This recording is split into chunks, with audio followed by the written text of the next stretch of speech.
Hello my dear teachers and friends. मैं generally कोई motivational video या कोई पढ़ाई के अलावा बात नहीं करती हूँ।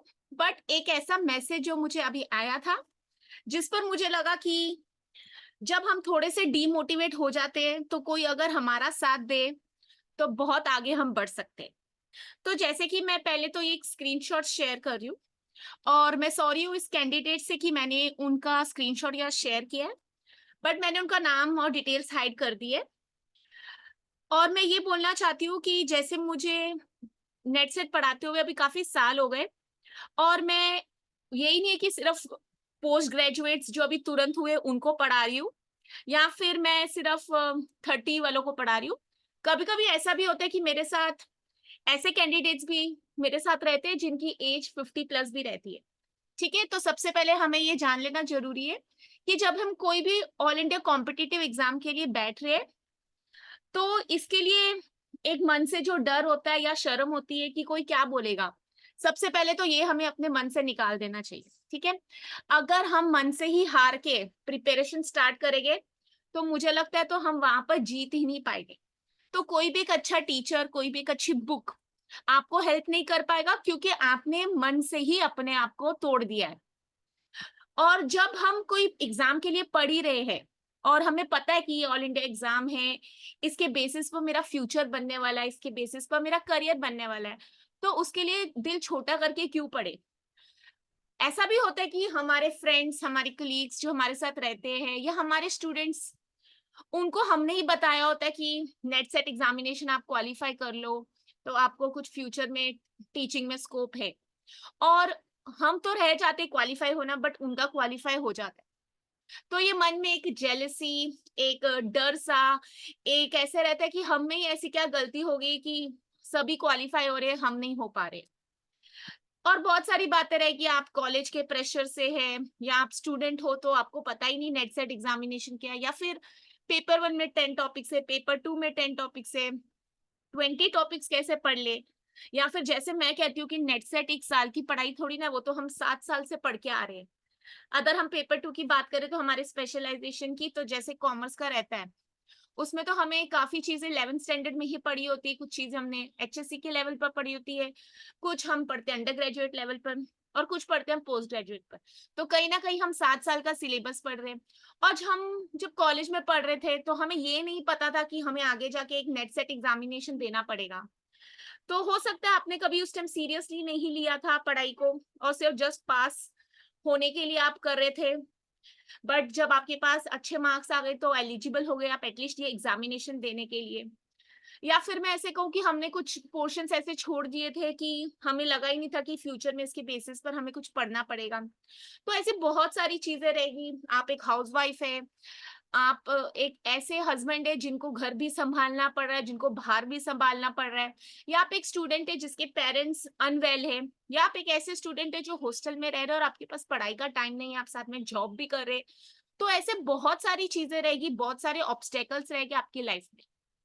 ठीक है, आपको बहुत बार गिव अप करने का मन करेगा, क्योंकि ये कोई ऐसा एग्जाम नहीं है ना कि कुछ लिख के आ गए तो कुछ मार्क्स मिल गए, और कुछ नहीं लिख पाए तो चलेगा। और यहाँ तो हमें पता है हम एमसीक्यूज के लिए अपेयर कर रहे हैं, और जैसे कि मैं हर अपने सेशन में बोलती हूँ कि आप कॉन्सेप्चुअल क्लैरिटी रखें, उसके लिए पढ़ना पड़ता है। और अगर जिनका बिना पढ़े भी हो रहा है तो मैं उसके लिए कुछ कहूंगी नहीं, क्योंकि कभी कभी हमारे कॉन्सेप्ट्स पहले से इतने क्लियर होते हैं, या फिर हमारी किस्मत बहुत अच्छी थी कि हम पहले अटेम्प्ट में बिना पढ़े भी क्वालिफाई हो गए। बहुत सारे इश्यूज ऐसे रहेंगे, बहुत सारे आपको लोग ऐसे मिलेंगे जो अपनी अलग अलग कहानियां बताएंगे। और जब अगर हमें लगता है हम टूट ही गए, तो मैं हमेशा एक ही सजेशन दूंगी कि अगर आप मुझे अप्रोच कर रहे हैं, भले आप अपनी खुशी शेयर करें मुझसे कि आप क्वालिफाई हो गए, या आपको लगता है कि हम एक ऐसे लेवल पर आ गए जब हमें कोई सपोर्ट नहीं करे या हमें गिव अप ही करना है, तो आप हमेशा ये याद रखिए कि हम नेट सेट एग्जामिनेशन इसलिए देते हैं कि हम आगे जाके टीचर्स बनने वाले, हायर एजुकेशन में हम पढ़ाने वाले। तो ये क्यों ना सोचे कि कल कोई अदर स्टूडेंट मुझे ये मैसेज करेगा कि सर या मैम मैं गिव अप करना चाहता हूँ, तो क्या आप एज अ टीचर आप अपने स्टूडेंट को गिव अप करना अलाउ करेंगे? जरूर सोचिए एक दो बार, बिल्कुल भी नहीं करेंगे। भले आपको भी पता है वो बच्चे में कितनी वीकनेसेस है या वो नहीं कर पा रहा है, बट एज अ टीचर हम वो एडवाइस कभी भी नहीं देंगे कि बेटा तू गिव अप कर दे, मत दे एग्जाम, पढ़ाई छोड़ दे, बिना पढ़ाई भी हम मेहनत करके आगे बढ़ सकते हैं, ठीक है। ये हम एडवाइस एज अ टीचर्स कभी भी नहीं देंगे। तो अगर मुझे आपको ये एडवाइस देनी है तो मैं यही सजेशन दूंगी कि मुझे कोई भी ऐसा कैंडिडेट नहीं चाहिए जो गिव अप करना चाहे, ठीक है। क्योंकि अगर किसी एक का क्वालिफाई हो चुका है तो डेफिनेटली आपका भी क्वालिफाई होगा। यस, ये जरूर है कुछ बिना मेहनत के आगे बढ़ जाते हैं और किनको बहुत स्ट्रगल करना पड़ता है, बट जो भी हो हमें ये याद रखना है कि हमें ये अपॉर्चुनिटी रखनी है अपने लिए कि हम आगे बढ़ते रहे, हमें ये मेहनत अपने लिए करनी है। और जैसे कि आपको पता है कि हम कोई भी अपने लाइफ का डिसीजन लेते, वो पढ़ाई रिलेटेड हो या कोई भी अपनी पर्सनल रिलेशनशिप रिलेटेड हो गया या लाइफ का कोई भी डिसीजन, हमें उसमें सपोर्ट चाहिए। किनका सपोर्ट चाहिए आपको? अपनी फैमिली का, ठीक है। अगर आप एक स्टूडेंट है जो भी सिर्फ पढ़ रहे हैं छोटी एज में, तो आपको अपने मम्मी पापा का सपोर्ट चाहिए। अगर आप एक मैरिड वुमेन है, आपको छोटा बेबी भी है साथ में, तो आपको अपने हस्बैंड और इन लॉज का भी सपोर्ट चाहिए। और अगर आप अकेली भी रह रहे तो आपको अपना पूरा घर भी मैनेज करना और साथ में पढ़ना भी है। तो मैं तो ये कहीं भी नहीं कहूंगी कि नेट सेट को क्वालिफाई करना इतना आसान है, बट अगर मैं ये भी नहीं कह रही हूँ कि इतना आसान है, मैं ये भी नहीं कह रही हूँ कि इतना डिफिकल्ट है कि आप क्वालिफाई नहीं कर पाएंगे, ठीक है। तो आप समझिए, आप जिनसे सपोर्ट ले सकते हैं ले लीजिए। कभी कभी हमें लाइफ में सेक्रीफाइसेस करने पड़ते, जैसे घर का फैमिली फंक्शन हम अटेंड नहीं कर पा रहे, घर में किसी का बर्थडे हम साथ नहीं जा पा रहे, आपको कहीं पर वैकेशन पर जाना है आप नहीं जा पा रहे, आप साथ में पीएचडी कर रहे हैं आपको उसका भी स्ट्रेस है, आपके पास जॉब पर इतना काम है, आप दो दो कॉलेजेस में काम कर रहे हैं, आप साथ में प्राइवेट कोचिंग भी कर रहे हैं, ठीक है। तो खुद के लिए टाइम निकालना पड़ता है। कोई भी ऐसी एक्टिविटी नहीं रहेगी जिसमें हम बिना मेहनत करे आगे बढ़ जाए, बराबर है ना।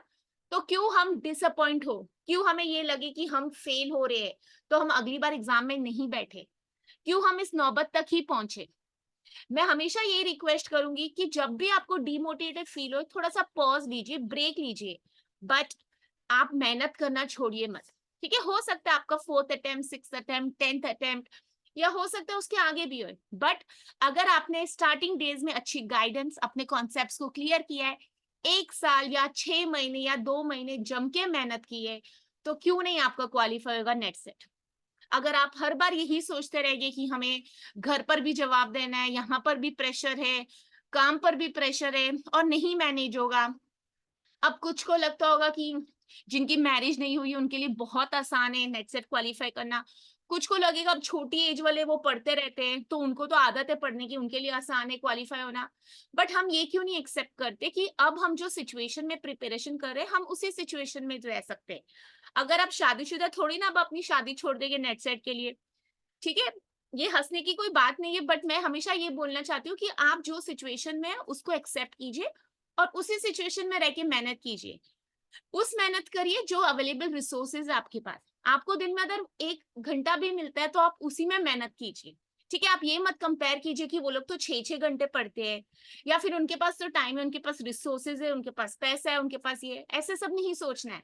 हमें अपने फोकस से हटना ही नहीं है, और मेरा फोकस क्या है कि मुझे नेट सेट क्वालिफाई करना, आज नहीं तो कल, कल नहीं तो परसों, बट वो हो ही जाएगा।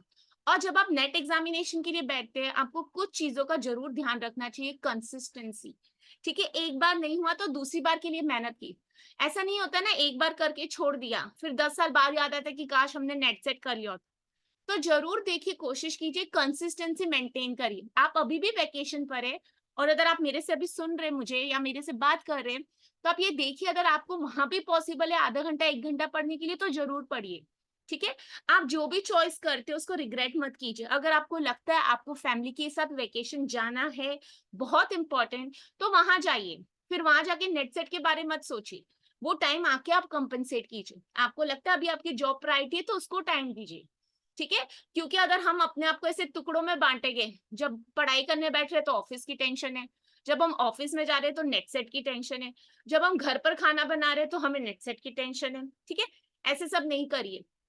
और मैं हमेशा अप्रिशिएट करती हूँ फीमेल्स को, क्योंकि मैं ऐसे नहीं बोल रही हूँ कि मेल्स बहुत ज्यादा फ्रीडम है उनको या वो बहुत पढ़, बट डेफिनेटली अगर मैं बोलूँ जो फीमेल्स है जिनको छोटा बेबी भी है साथ में, अगर वो भी क्वालिफाई कर रहे हैं और उनको अगर कोई भी सपोर्ट नहीं है फिर भी वो मैनेज कर सकते, तो डेफिनेटली हम सब भी कर सकते।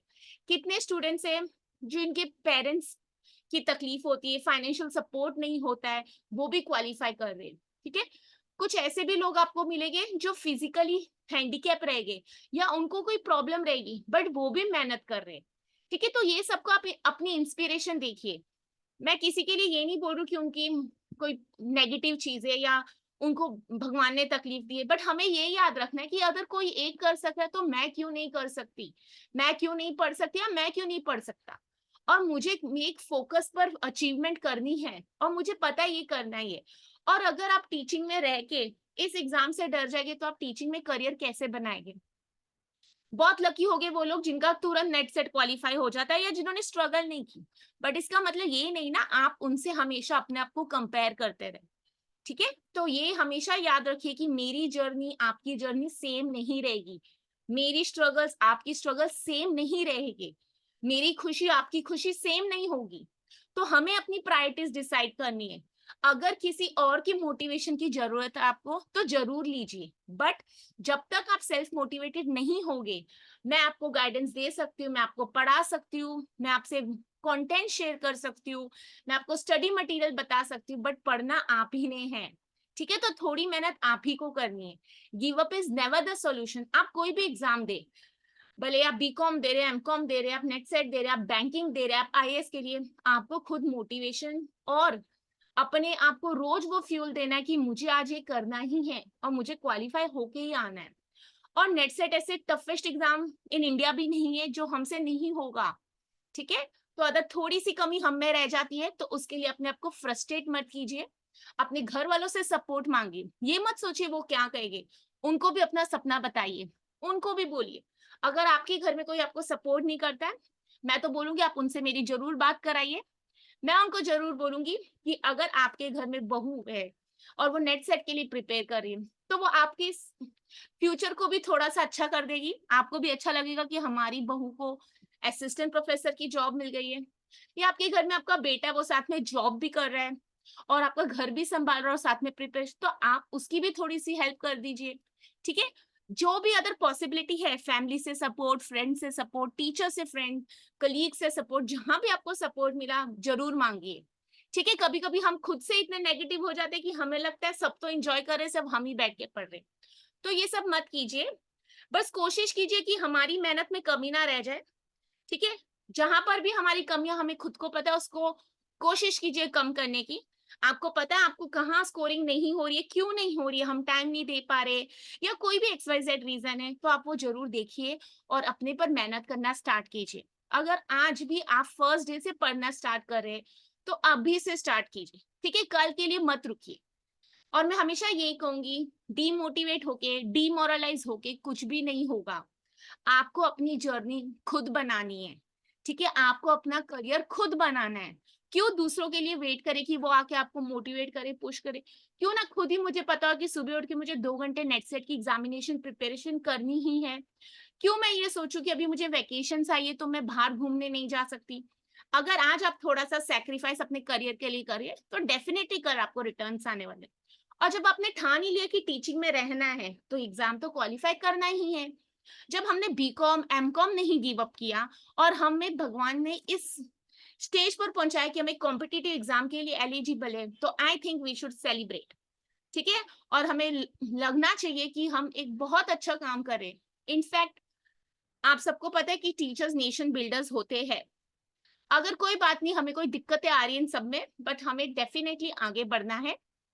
ठीक है, मेरी तरफ से यही रिक्वेस्ट है आप सबको कि पढ़िए और अच्छे से पढ़िए, क्योंकि हम सिर्फ अपने लिए नहीं पढ़ रहे, हम आगे जाके अपने स्टूडेंट्स को पढ़ाने के लिए पढ़ रहे।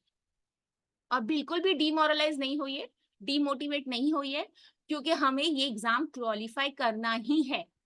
ठीक है, ऐसा नहीं है कि मुझसे नहीं होगा, बस थोड़ी सी कमी रह रही है। तो आप प्लीज मेहनत कीजिए।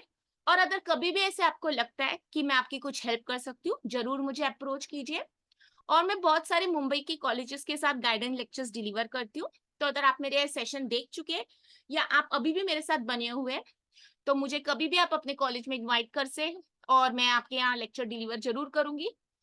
कोशिश कीजिए कि हमें सही गाइडेंस सही टाइम पर मिले, हमारे पास सही स्टडी मटेरियल हो और हमें तरीका समझ आए कि हमें नेट सेट एग्जामिनेशन को क्वालिफाई कैसे करना है।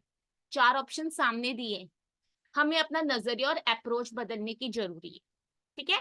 तो मेरी रिक्वेस्ट है, प्लीज जो भी डिसीजन ले उस पर कभी रिग्रेट मत कीजिए। If you are enjoying, ensure you are enjoying. If you are studying, ensure you are studying. पढ़ने के टाइम व्हाट्सएप पर मत जाइए, इंस्टा पर मत जाइए, कोई और काम मत कीजिए। Be dedicated, be committed, and definitely bring me the result. सिर्फ नेट क्वालिफाई मत होइए, जूनियर रिसर्च फेलोशिप भी क्वालिफाई करके लाइए, ठीक है। तो अगर आपको लगता है मैं आपकी किसी हेल्प के काम, या मैं आपको कर सकती हूँ हेल्प, या आपको मुझसे कभी कुछ बात करनी है, तो please feel free to talk to me. फिर मैं आपको मिलती हूँ अगली वीडियोस में, and I wish you all the best. Thank you.